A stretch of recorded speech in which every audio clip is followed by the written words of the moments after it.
sedih hati Petrus karena Yesus berkata untuk ketiga kalinya, "Apakah engkau mengasihi aku?" Dan ia berkata kepadanya, "Tuhan, engkau tahu segala sesuatu. Engkau tahu bahwa aku mengasihi engkau." Kata Yesus kepadanya, "Gembalakanlah domba-dombaku." Aku berkata padamu, sesungguhnya ketika engkau masih muda, engkau mempertimbangkan diri dan engkau berjalan bersama saja domba-dombaku. Tetapi engkau akan menjadi tua, engkau akan memukul tanganmu, dan orang lain akan mengikat engkau dan membawa engkau ke tempat yang tidak engkau kehendaki. Dan hal ini dikatakannya untuk menyatakan bagaimana Petrus akan mati dan memuliakan Allah. Sesudah mengatakan demikian, ia berkata kepada Petrus, "Ikutlah aku." Sampai sejauh pembacaan firman Tuhan, kita bernyanyi.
Dimana pada minggu saat ini pun Bapak Ibu serta saudara-saudari, Yesus menunjukkan kasih karunia-Nya kepada semua umat manusia di bumi ini. Tidak pandang dia orang percaya maupun tidak orang percaya. Semua umat di bumi Tuhan berikan kasih karunia, baik dalam bentuk papan, pangan, dan saudara. Semua yang mereka butuhkan, semua yang kita butuhkan, Tuhan mencukupinya. Ketika Tuhan Yesus mati, bangkit pada hari yang ketiga, Tuhan Yesus tetap melayani manusia, melayani umat Tuhan selama 40 hari lamanya dalam bentuk wujud fisik manusia sebelum dia kembali naik ke surga. Dimana ketika Yesus melayani manusia pada 40 hari terakhir, Yesus itu menjadi fondasi. Yesus itu menjadi dasar bagi para murid-muridnya. Dia melayani, dia mengajari, dia mempersiapkan para muridnya untuk tetap boleh memberitakan firman Tuhan di dan manapun para muridnya berada. Sebab itulah yang menjadi pergumulan bagi Yesus ketika dia naik ke bumi. Siapakah yang akan menjadi perpanjangan tangannya? Siapakah yang akan menjadi perpanjangan lidahnya untuk memberitakan kasih karunia Allah, untuk memberitakan Injil kebenaran firman Tuhan? Makanya di dalam Matius 28 ayat 19 sampai dengan 20, Yesus mengatakan tentang amanat agung, "Pergilah dan baptislah semua umat dalam nama Allah Bapa, Putra, dan Roh Kudus." Ini merupakan salah satu amanat agung, amanat yang benar-benar harus dinyatakan, yang benar-benar harus dijalankan oleh setiap umat manusia. Makanya ketika Tuhan Yesus naik ke surga, ke-12 para murid dia berpencar ke berbagai daerah untuk memberitakan firman Tuhan. Dan ke-12 murid tadi pun mereka juga memiliki sejarah masing-masing, memiliki histori masing-masing, bahkan memiliki masalah kelam atau mati martir masing-masing. Ada yang disalibkan secara terbalik, ada yang dirajam, dilempari oleh batu, bahkan ada yang sampai diasingkan ke pulau. Artinya di dalam pemberitaan firman Tuhan Yesus tadi memberitakan kasih karunia tadi, tidak hanya segampang yang oleh dipikirkan pikiran manusia, tidak hanya segampang apa yang kita lihat dan tidak segampang apa yang kita dengarkan, melainkan semua memiliki tantangan. Karena ketika Yesus pun melayani manusia di bumi ini, dia tidak hanya jalan dengan mulus saja, tidak. Dia harus dibenci, dia harus dicaci maki, bahkan dia pun harus dalam menderita mati di kayu salib. Oleh karena itu di dalam mengikut Yesus, ketika kita memilih menjadi umat Kristen, kita ingin mengikut dia, jangan kita pikirkan bahwasanya hidup kita akan tenang. Tidak. Mengikut Yesus penuh dengan derita. Tetapi bukan berarti penderitaan itu terus ada pada kita, melainkan ada rancangan masa depan yang penuh dengan harapan. Saya dikatakan Yeremia 29 ayat yang ke-11.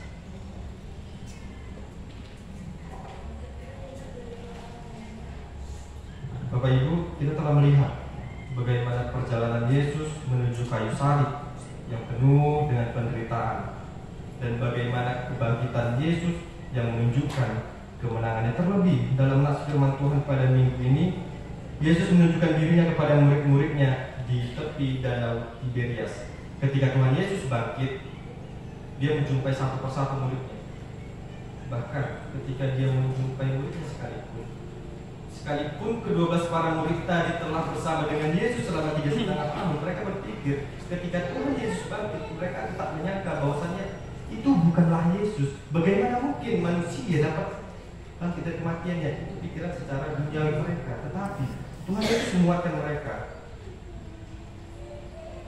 Baik para murid yang ketika Tuhan Yesus menunjukkan dirinya, mereka tidak percaya bahwa sesosok manusia yang di hadapan mereka adalah Yesus. Di ayat pasal yang ke-21 ayat yang ke-12 dikatakan demikian. Kata Yesus kepada mereka, marilah dan sarapanlah. Tidak ada di antara para murid itu yang berani bertanya kepadanya, siapakah engkau? Sebab mereka tahu bahwa ia adalah Tuhan. Mereka memang bertanya, siapakah engkau? Artinya mereka tidak benar-benar mempercayai. Mereka pun masih penuh dengan keraguan. Mereka penuh dengan tanda tanya yang mengatakan, siapakah engkau? Terlebih ada hal yang menarik di dalam nats firman Tuhan kita pada saat ini. Dalam ayat yang ke-15 sampai dengan ke-19. Ketika tadi dari 12 dikatakan selesai sarapan, Yesus menanyakan hal yang sangat mendalam kepada Simon Petrus. Di ayat yang ke-15 dikatakan demikian. Sesudah sarapan, Yesus berkata kepada Simon Petrus, Simon anak Yohanes, apakah engkau mengasihi aku lebih daripada mereka ini? Jawab Petrus kepadanya, benar Tuhan, engkau tahu bahwa aku mengasihi engkau. Kata Yesus kepadanya, gembalakanlah domba-Ku. Bahkan pertanyaan seperti ini pun tidak hanya sekali ditanyakan oleh Tuhan Yesus. Bahkan dari 16 dan ayat 17, Yesus juga mempertanyakan pertanyaan yang sama di kedua kali, bahkan sampai dengan ketiga kalinya. Bukan berarti Yesus ragu akan murid-muridnya, bukan berarti Yesus khawatir akan murid-muridnya, melainkan percakapan Tuhan Yesus dengan Simon Petrus bukanlah percakapan yang biasa. Memang pertanyaan yang dipertanyakan oleh Yesus adalah pertanyaan yang sama, dilontarkan sampai 3 kali, tetapi dengan tekanan dan makna yang berbeda. Ketika pertanyaan ini dikatakan Yesus kepada Petrus, hal ini pasti menjadi tekanan batin yang sangat besar oleh Petrus. Hal ini pasti menyentuh hati Petrus, karena selain Petrus mengingat akan penyangkalannya sebanyak 3 kali sebelum Yesus disalibkan, tetapi karena dalam kehidupan kita sangat banyak kita manusia, kita menyatakan aku percaya kepada Allah Bapa, Anak, Putra, dan Roh Kudus. Aku mengasihi Tuhan Yesus, aku mencintai Tuhan Yesus dan lain sebagainya. Tetapi tidak kalah perkataan yang kita lontarkan itu merupakan kodrat dari pikiran kita manusia, bukan karena iman.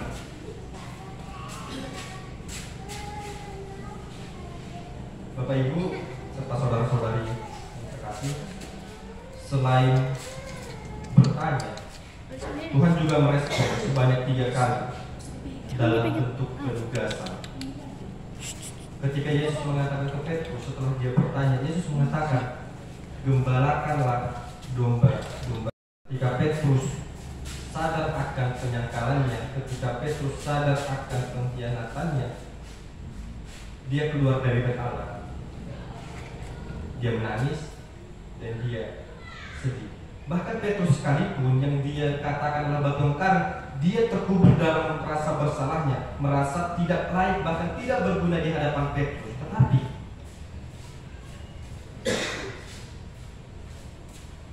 sekalipun Petrus melakukan penyangkalan itu, Tuhan tetap memulihkannya.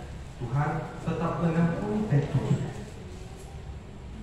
Tuhan tetap mengangkat Petrus dari kesalahannya, bahkan memperbaiki serta memperlengkapi Petrus agar setiap orang kembali masuk dalam rencana Allah yang sangat sempurna.